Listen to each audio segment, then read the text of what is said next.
difficult as you might think. Substance smuggling.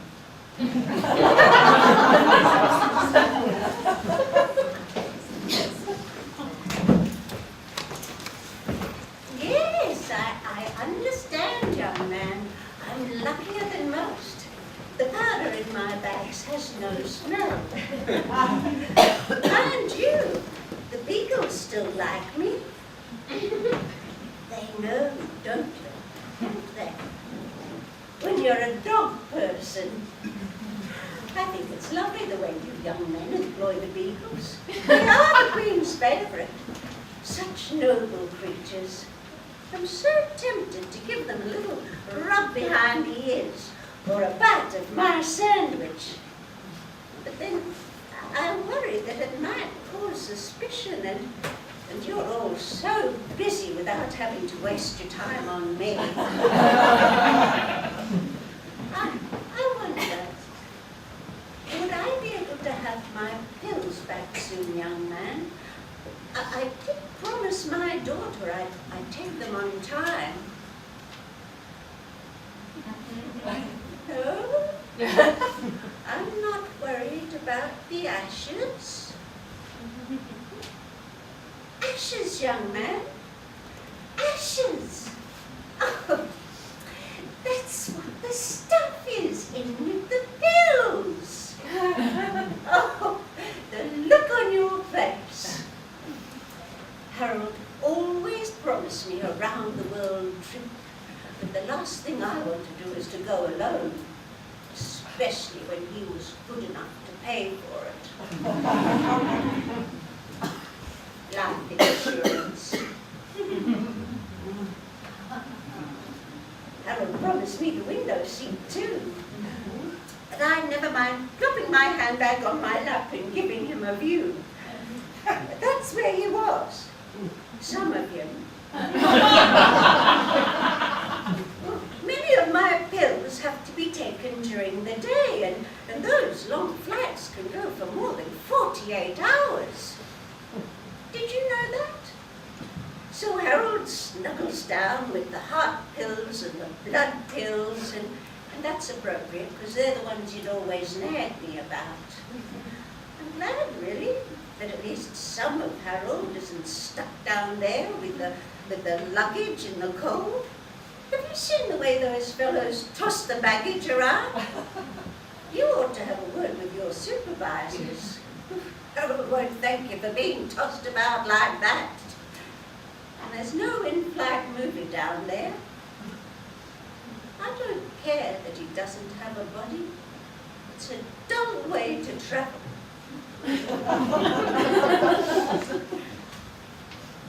Now, I don't know if you have a sensitive tummy, young man. But since you asked, no. No, it wasn't an easy feat getting Harold in the pill bottles. I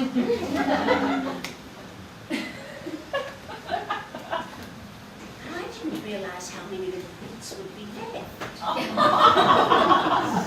Don't pull that face, Harold won't mind. In the end, I had to give up on the funnel and just spoon. One teaspoon at a time. You see? I never did like Harold sitting on the kitchen counter, getting in my way.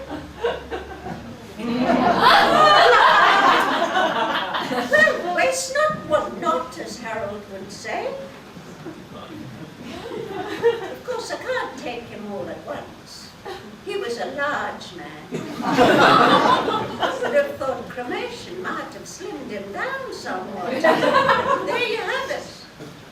Harold always knew how to fill a space. I wasn't planning on coming home at all after each destination. Our idea had always been to travel from one spot to the other without stopping, and just forget for a little while that we had a house to come home to. Typical grey nomads. Very grey in Harold's case. Now, you mustn't think badly of me, young man, and I know you're supposed to have a license or council permission and all that, but I did leave Harold around the place, here and there. A little of him in Scotland, staying with Nessie. Some in the Colosseum, where I imagine he chats with the gladiators now. Harold could always make friends wherever he went. I believe his favourite place so far is probably New York. And somewhere on Broadway at the moment. Always wanted his life to be a musical. It's been a wonderful thing so far. But what with parts of Harold waiting patiently in the urn, I have to keep coming back to collect him. Which, in the end, isn't such a bad thing, as it gives me a chance to see them and show them snapshots of our trips. Oh, I've got a few photos here, if you like. No? Oh, yes. People are always befuddled when I ask them to take our photo. Who's that dotty old woman, I can see them thinking, holding up her gastro medication.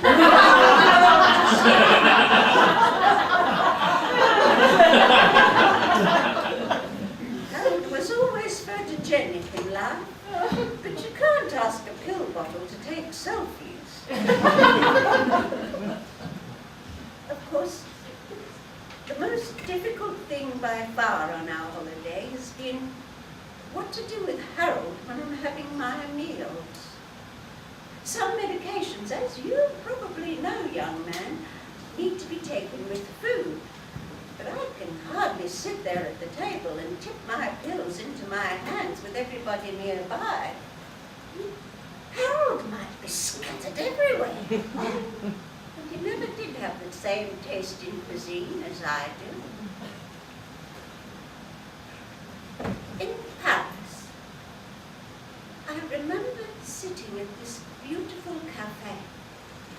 One of those ones where you can relax and actually see the Eiffel Tower. I thought to myself, isn't this glorious?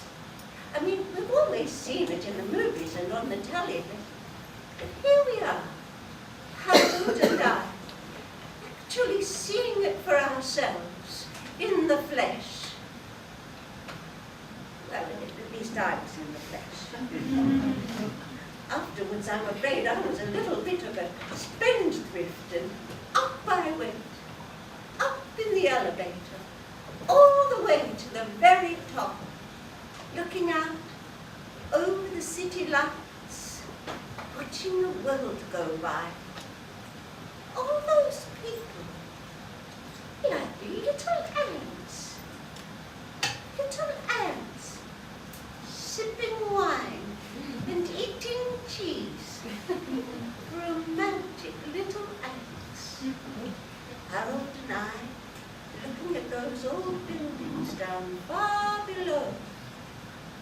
Oh, Harold might tut at the expense, but it was worth it. Just to see a little bit of him floating away in the beautiful French air. Harold always fancied skydiving. We're on our way home, just a sprinkle of Harold and I, when your employee stopped us. Yes, I understand he was only doing his job, and honestly, Harold is probably having a good old laugh right now, wherever you have him. Never was arrested, was my Harold. But I quite like the idea of going with a rebel. The urn is halfway full. I always was a glass half full girl myself. No point in being pessimistic. But, well, it does mean our holiday is just about halfway through.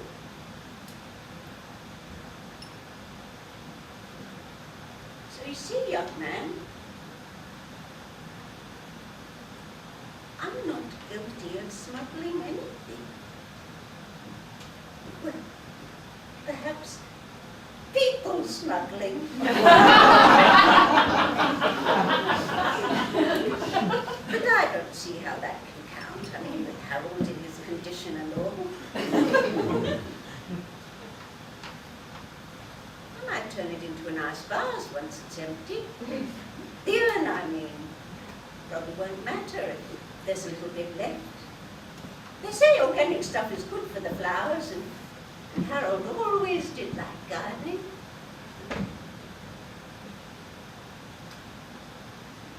Maybe when this trip is all done, and I've had a rest, of course, and if you lot don't charge me with anything too severe, I'll take another trip.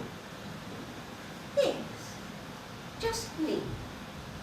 I've got a little bit of money stashed away, and I'm not fussed about travelling alone. Not now that I've seen the world. And it would be nice to visit Harold. Here. There. And everywhere.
I don't know. It's just dancing, I suppose.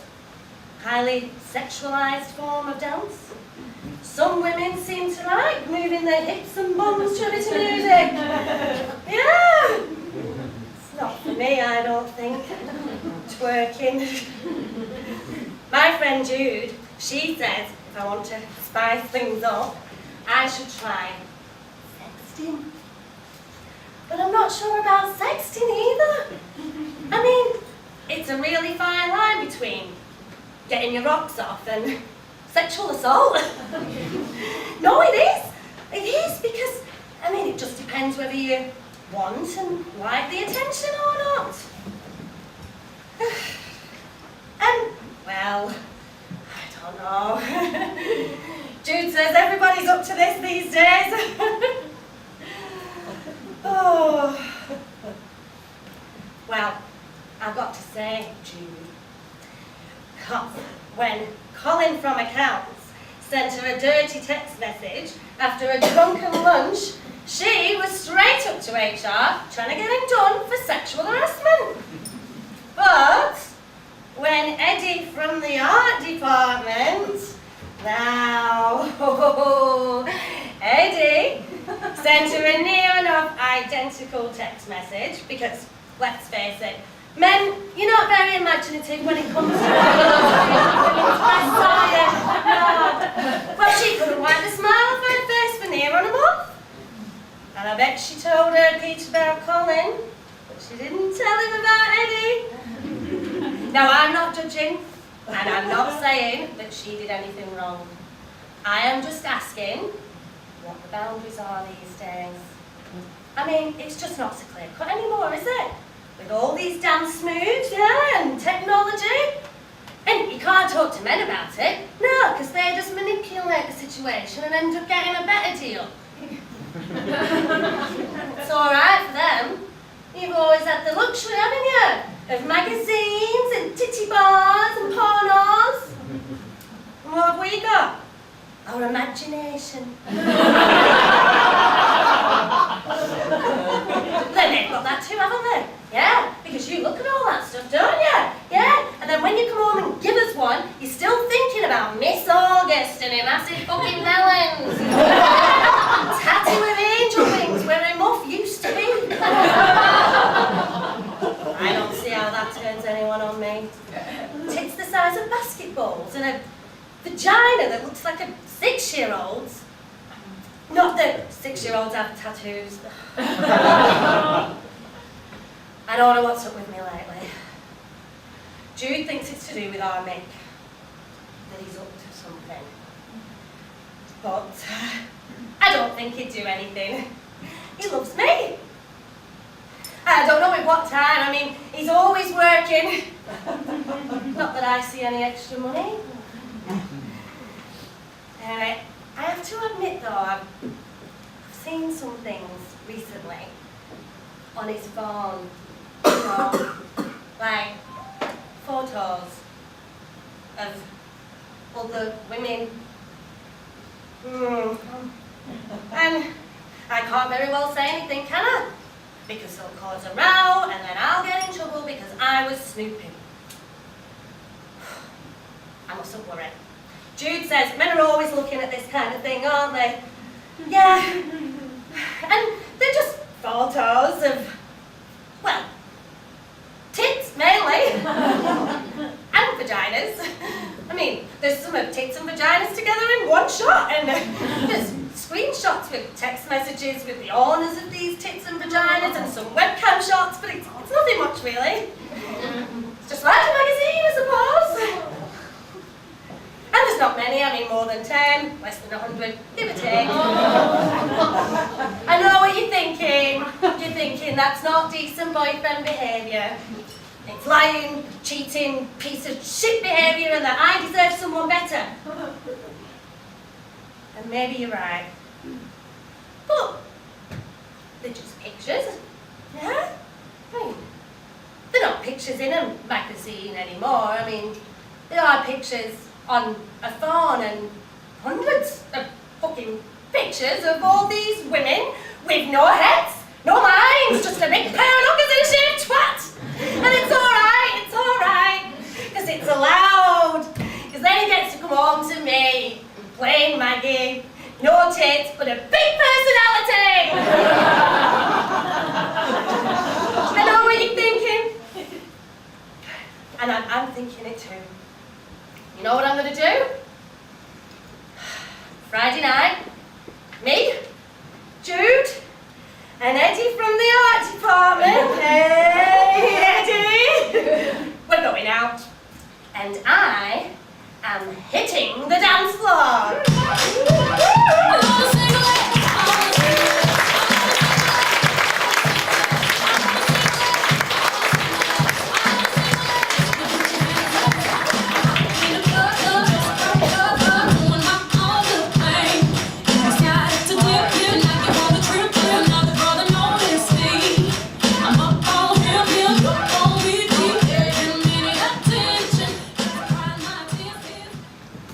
Loving you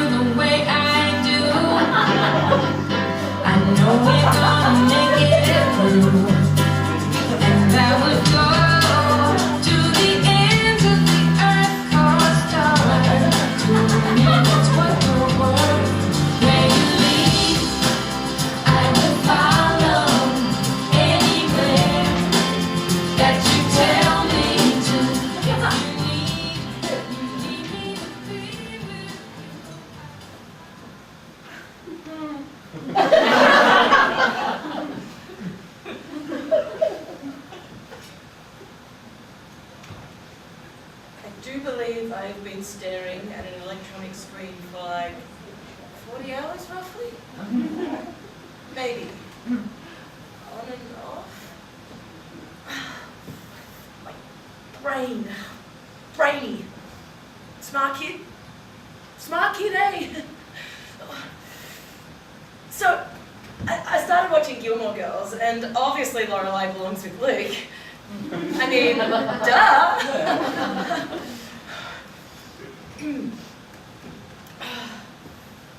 I can't read, I can't write. Quote the bell jar. Emily Dickinson.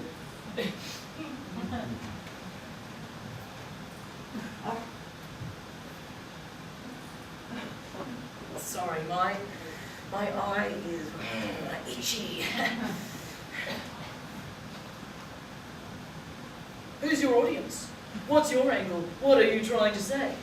Well, in my opinion, and that's all I have to say now, thank you. That's cute, you're actually quite intelligent. Drink. First time I was bleeding, split me open like chicken legs. That's pretty good, I guess. My God, I'm so embarrassed. It's like not even a big deal.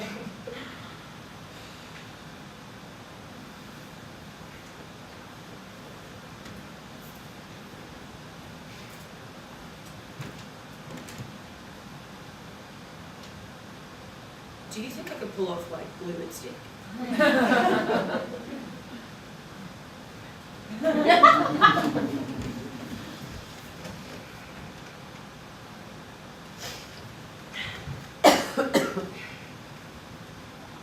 I mean, Rory should have just slept with him, just get it over with.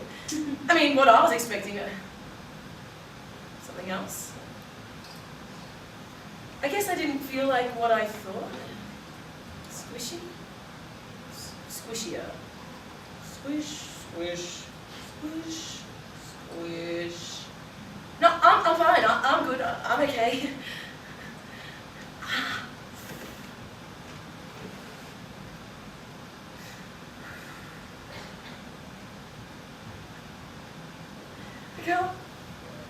I can't spell restaurant properly. It always looks like I'm spelling restraint wrong. I mean, he said that I couldn't. Well, no one's ever been like, you're irresistible, you're beautiful, so I just didn't think it. I didn't think about it. Anyways, Lorelai was dating this guy, some random, and he just like disappeared. Like from the show. And all the characters didn't mention him. I mean, I didn't forget about him. I can't remember his name or his face, but I still remember how he like, it's not the kind of thing you just forget about. I know Sylvia Plath wrote the bell jar. That was a joke. I'm not an idiot.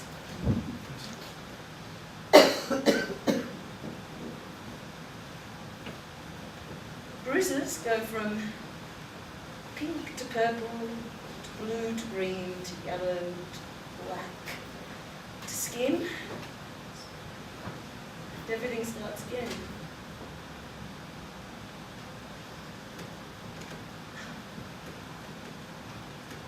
Sometimes my stomach hurts when I think it through. Anyways, so we're at this pub and this guy was like, come back to my place, and I was, because I was with my friend Sarah, and I probably shouldn't have left her, but I did. She texts later, are you okay? And she said she was at Jack's, so she was okay, and I told her I was at that guy's house, and that we had, anyway,